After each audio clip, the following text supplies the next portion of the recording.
Okay, today I'm going to talk about a rapture dream that I had that was short and to me at the time was insignificant.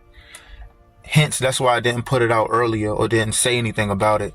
But I think God was testing me to see if things that seem small and insignificant and confusing to me, would I have enough faith to put it out so that somebody else can get closer to the kingdom or get entrance into the kingdom. So go to sleep. Dream starts. Hotel conference room. So imagine being in a hotel conference room. We in a hotel conference room. There's about 40 to 50 people sitting down in these seats, right? These 40 to 50 people, according to the dream I was having, did not believe in the rapture. They did not believe in the rapture at all. So what I was doing in the dream was I was preparing them for the 7-year tribulation. So I had guns on the table. I had weapons, knives, hand warmers, batteries, camping gear, those big old hiking backpacks that you can put all the stuff in, had the boots and everything. And so what happened was I told the people, I said, okay, what we're going to do is we're going to do like a test run or a mock run, a test. You know, we're going to practice so we can prepare. We're going to practice so that we can be prepared when it happens. So I grabbed the AK, I grabbed a bag or whatever. And in you know, like in dreams, right? So in dreams, like your reality can switch. So one moment you can be in a hotel room, then the next moment you can be on the battlefield, right? And so that's what happened. Like one moment we was in a hotel room, and then as I said that, the reality switched or augmented into a war, like a forest, and it was like a war scene, you know, like it was like giving like a dystopian, you know, like apocalyptic movie. So I'm running with the AK and I'm like, you know, I'm ready. For some reason, I'm ready, you know, and then it switched back but I'm by myself. So as I'm running with the AK, I'm by myself. I got the hand warmers, I got the flashlight, but nobody that was in the conference room was with me. So I come back, like, I guess the dream switched me back to the conference room and everybody just sitting there looking complacent, you know, looking like, you know, like I ain't about to do that. You know, they seemed scared too. Like they seemed like they was nervous. And so I'm like, well, if we not getting raptured, then we got to prepare. Like y'all can't just sit here and just be like, be presumptuous. Like, oh, nothing going to happen to us, you know? And then this one Indian lady stood up out of the crowd and she just started walking. And when she stood up, for some reason, I said this. I said, oh, she ain't got nothing to worry about because she going to get raptured. And so when I said that, the group started to have like a passive aggressiveness or attention towards the Indian lady. So I guess this is where it gets like kind of like prophetic. So the Indian lady she said, y'all never heard about the story of Cinderella? She's like, y'all never heard about the story of Esther? She was like, we are God's bride. And they just was real reluctant to listen to her, you know? And so I was like, yes. I was like, yo, that's so true. I was like, that's so true. Like, we don't have to prep for these things because we're preparing. Like, instead of prepping for war, we're preparing for a wedding. And that's what the lady was saying. She was like, you don't know about Cinderella? You don't know about the bride? She was like, you don't know about Esther? And then she said, you don't know about Purim. That's what she said. She said, you don't know about Cinderella, Esther, the bride, or Purim. And it was an Indian lady. And so from the dream, I went into the restroom and I was using the bathroom and the guy next to me was using like his stall. And then we was washing our hands and I was like, bro, you don't believe in the rapture? He was like, I mean, no, I don't. But it seemed like he really wanted to, but it was just like, no, I don't. And so I was like, why though? I was like, y'all didn't, I was like, so y'all don't want to prepare for anything, but y'all want to mock the Indian lady who was ready. Like y'all was jealous of the Indian lady who was ready for the rapture. Now, this is the interpretation I got, right? So this is where it gets crazy. So the fact is that I've been watching a lot of videos pertaining to the rapture that they talk about Esther and like the celestial signs. Bro, listen, I don't know nothing about them dates. I don't even know why I watch it. I like for real, I watch it not understanding nothing they saying, but I just watch it. Like, I don't know why. And so, but they always talk about Esther, you know, like, and I read the book of Esther. I personally don't understand how you can get a rapture connection through Esther, because Esther seems like this is a story with Mordecai and Haman and stuff like that. But when I went to church for the last couple Sundays, The pastor was like, this is my personal church in real life, right? The pastor like, oh yeah, today we talking about Esther. And I'm like, hold on, bro. Like, now mind you, we ain't doing no series on Esther's or no, it's just random, like, oh, today we talking about Esther. I'm like, all right. So that was clue number one, right? Or I guess interpretation number one. Now, interpretation number two is this. Now, I'm going to keep it 100, right? Like, when I go to people rapture dreams, I read the comments, and like, it's always people who just be like, there's no rapture.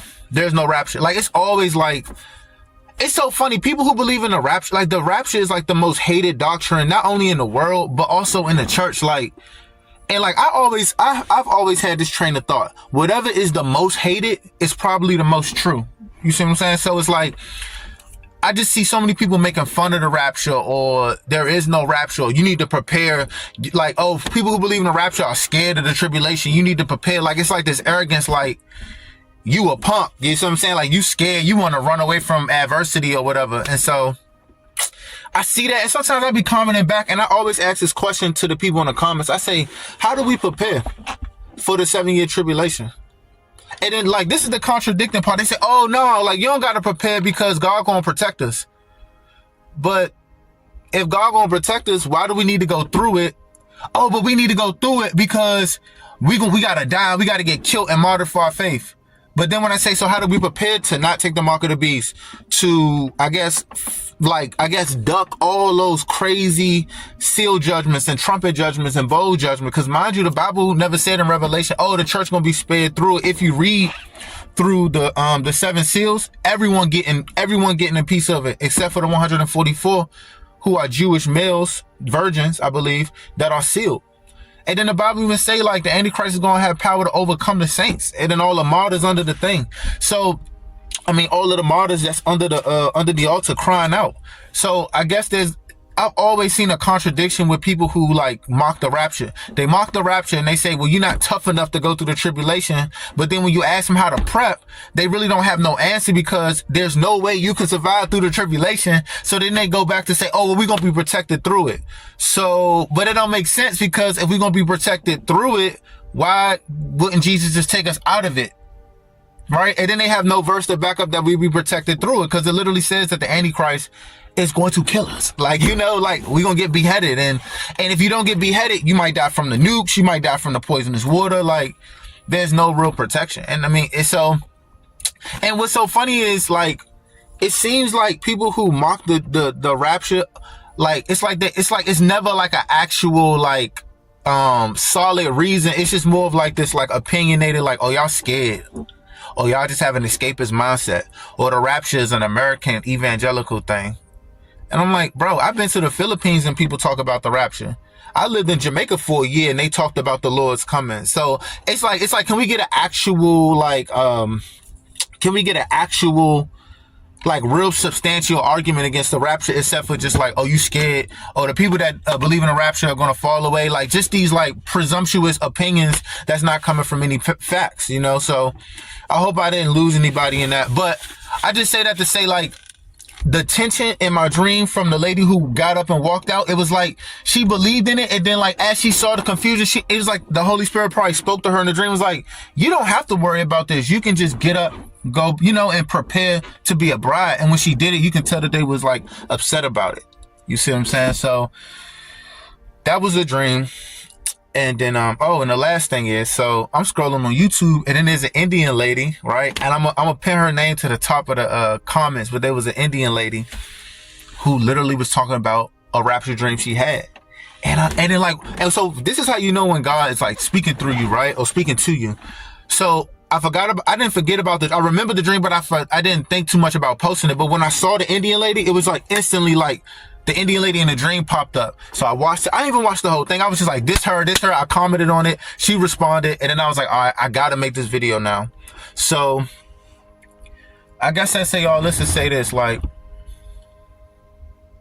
man, look, bro, like, ain't nobody, like, I grew up in, I don't like to boast about this, but I grew up in Southeast Washington, D.C. Like, that's hood, you know, hood. Like, I grew up in the trenches. Ain't nobody scared of no tribulation. Like, man, Bro, the people that's looking for the rapture, most of us been through so much, like, the tribulation wouldn't move us. Like, ain't nobody scared of death. So it's like, you know why I'm waiting for the rapture? Because I'm tired of, like, living in this body of sin. It has nothing to do with escaping, bro. Like, look, there's another side of me that be like, bro, I wish somebody would. I would love to be in a tribulation, like, because if somebody even think about touching me, I'm going out. Like, you see what I'm saying? I love that, like, war heroes type stuff. So it's like, don't ever think that, like, just because somebody believe in a rapture that they some sort of punk, or they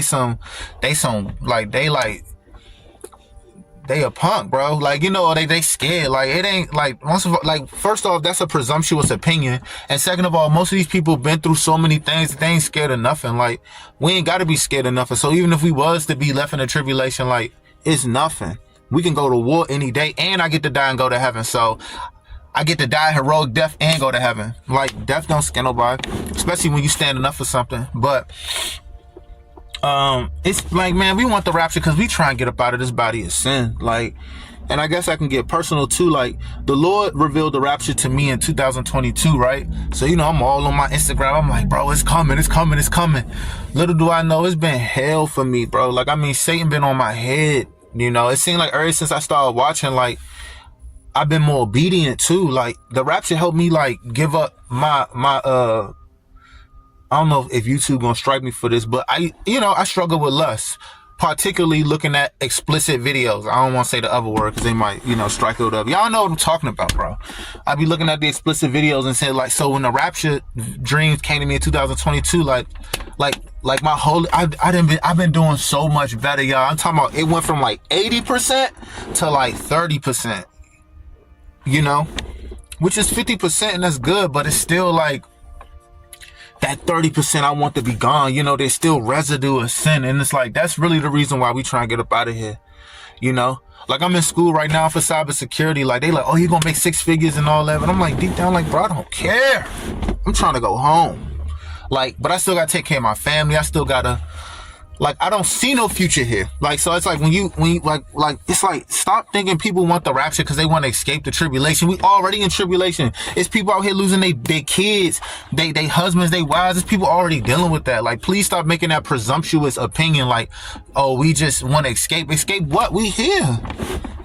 Like, bro, you can die any day. It don't matter. Like, even though we not in tribulation, it's still people getting killed every day. Like, they just shot up Joel Osteen Church. So it's like, let's stop making this like this thing of like, nobody's scared, bro. Nobody's scared, bro. Nobody's scared, bro, at all. The only thing I'm scared of is keep disobeying God. The only thing I'm scared of is when I get off my knees and pray, I get a call saying that I got pre-diabetes. Cause I know Satan trying to like attack me every single, that's what I'm scared of, bro. I'm scared of my little 8-month-old baby growing up in this evil world. I ain't scared of no tribulation, bro. We already here in a sense. So that, this is why I hate making videos. But it's just, like, if you don't believe in a rapture, bro, then don't believe, like, but stop mocking and, like, bothering people that do. If you notice, you don't see people that believe in the rapture antagonizing people that don't believe in the rapture, because we ain't focused on that. Just like the Indian lady in the dream, we so focused on, all right, bro, if I'm Cinderella, that, like she said in the dream, or if I'm Esther, like, I ain't got time. Like, if you getting married, you ain't got time arguing with ex-girlfriends. I'm the one getting married. Well, it's like it's like people who don't believe in the rapture. It's like they have to hold their belief based on mocking the other people. Like, if I truly didn't believe in the rapture, I would get some guns, I would move out deep somewhere, and I'll just prepare, bro.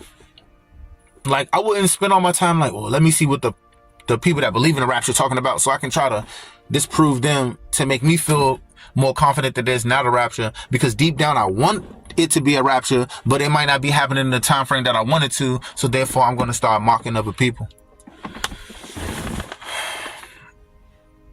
So yeah, that's the dream. Oh, and then the last thing I want to say, the Cinderella part, right? When she said Cinderella, right? So I was watching a video that I probably shouldn't have been watching. Not an illicit video, not an illicit, sexual video or nothing like that. But I was just watching this video of a lady talking. And she was definitely secular, but she said, she was talking about the story of Cinderella. I was watching it today actually, and she was like, if you know about Cinderella, the other sisters was jealous of Cinderella and they was trying to fit in her shoe, but they was like, I guess the story of Cinderella is about jealousy and somebody jealous because somebody else is the bride and they not. And it just made me think of, like, once again, like, people that don't believe in the rapture always want to come and antagonize people that do. You know, like, that's their whole premise of not believing in the rapture. Their whole premise is, let me antagonize those who do. It's never just like a, hey, we just don't believe in the rapture. We're prepping as a church. We're doing this and that. Hence the dream. I'm like, yo, I got the tools out for y'all. I got the blueprint. We just got to practice. Nobody wanted to practice. So, that's the dream I had. Like I said, I'm a pin the chat with the lady, her dream in there. And,